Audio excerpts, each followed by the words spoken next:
कभी कभी इंसाफ की सबसे ऊंची आवाज अदालतों के बाहर नहीं बल्कि एक टूटे हुए दिल से निकलती है। उन्नाव रेप केस की सर्वाइवर ने एक बार फिर सिस्टम से सवाल पूछे हैं, ऐसे सवाल जिनका जवाब सिर्फ कानून की किताबों में नहीं जमीन में भी होना चाहिए। उनका कहना है कि अपराध की गंभीरता को सत्ता, पद और राजनीतिक ताकत से कभी छोटा नहीं किया जा सकता। उनके शब्द सीधे दिल पर वार करते हैं। रेपिस्ट रेपिस्ट होता है, चाहे वो कितना ही ताकतवर क्यों ना हो। सर्वाइवर का दर्द सिर्फ अपराध तक सीमित नहीं है बल्कि उस लंबी और थकाने वाली लड़ाई तक फैला है जो उन्होंने सालों तक अकेले लड़ी। उनका आरोप है कि जांच एजेंसी की सक्रियता बहुत देर से दिखी, बार बार भरोसा दिलाया गया, लेकिन जमीन पर इंसाफ की रफ्तार बेहद धीमी रही। उनका कहना है कि अगर वक्त रहते मजबूत कदम उठाए जाते तो शायद आज तस्वीर कुछ और ही होती। और मैं बैठी 1-1.5 घंटा। उन्होंने बोला कि आज छुट्टी है। हमने कहा मुझे ऑफिसर से मिलना है। बोला छुट्टी आज नहीं मिल पाएंगे, आप मंडे को आइए। लेकिन उनके नीचे के ऑफिसर आके और मेरी एप्लीकेशन को रिसीव कर लिया है और वो बोले हम मंडे को मिलेंगे। क्या कुछ है शिकायतों में? शिकायतें में ये है कि आईओ ने उनके मेरे साथ गलत किया है।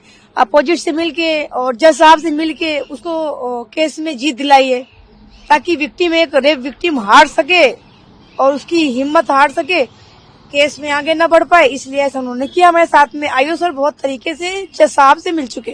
बोले अधिकारी नहीं है, लोग तो एक आधा घंटा तो ऊपर बैठे थे कि अधिकारी इनका मिलेगा, नहीं मिले। कोई कंप्लेन तो मेरी रिसीव कर ली। अब अधिकारी बोले मंडे को मिलेगा। देखो कब इनका अधिकारी मिलता है भाई। और सुप्रीम कोर्ट जाने को मेरे वकील साहब तैयार हैं। हम सुप्रीम कोर्ट पर भरोसा है। सीबीआई पहुंच गई है, पर सीबीआई अबे हमका जब सीबीआई मेरे सर के साथ खड़ी होगी सुप्रीम कोर्ट में तभी तो हमको भरोसा मिलेगा। वो बताती है कि कैसे कई बार बच्चों को परिवार को छोड़कर अकेले कोर्ट के चक्कर काटे। कई मौकों पर अदालत पहुंचने के बाद ये पता चलता था कि सरकारी वकील मौजूद ही नहीं है।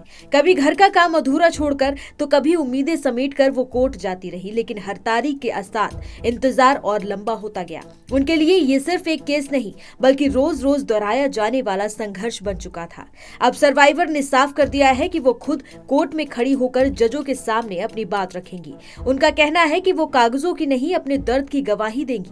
उन्हें भरोसा है कि न्यायपालिका उनकी आवाज सुनेगी और उस देरी पर भी सवाल उठाएगी जिसने उनके जख्मों को और गहरा किया है। उनके शब्द बेहद साफ हैं। देर से मिला इंसाफ इंसाफ नहीं होता।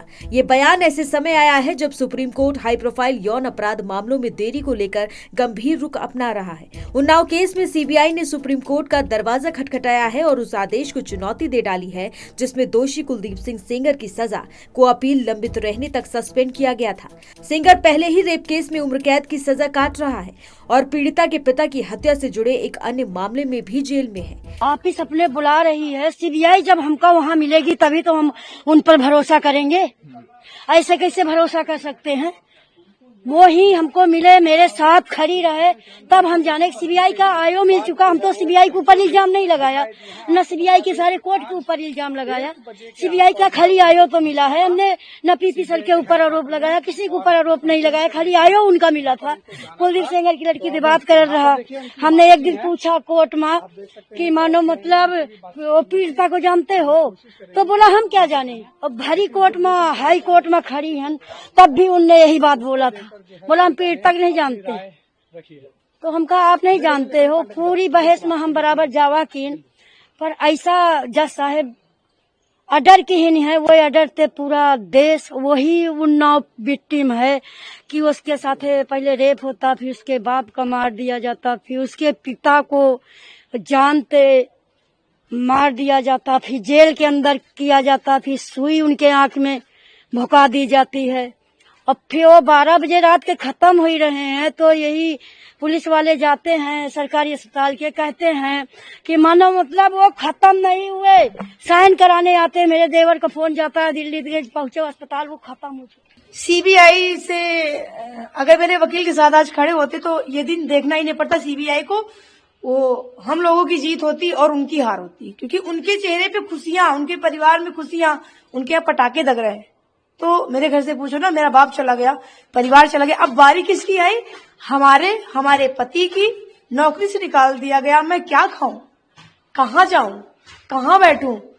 मेरे बच्चे 2 मासूम से नवजात दूध पीते हैं, बताइए ये कहाँ का न्याय है? अन्याय है ना कि एक इंसान को डरा दिया परिवार को, अब एक इंसान को जज साहब ने पूरा खुली छूट दे दी कि इनको छोड़ दो, वो लोग डर जाएंगे, बैठ जाएंगे, मर जाएंगे। इसका मतलब जज साहब ने इतना सारा पैसा लिया है, इसकी कोई सीमा नहीं। जज साहब को बुलाइए, हम सामने से बात करेंगे, मेरा अधिकार है। जी जा रही हूँ, बात करूंगी अपनी। आपने ऐसा क्यों नहीं पहले किया, हम उनसे भी सवाल करें, मेरा अधिकार है। चाहे वो जांच एजेंसी हो, चाहे वो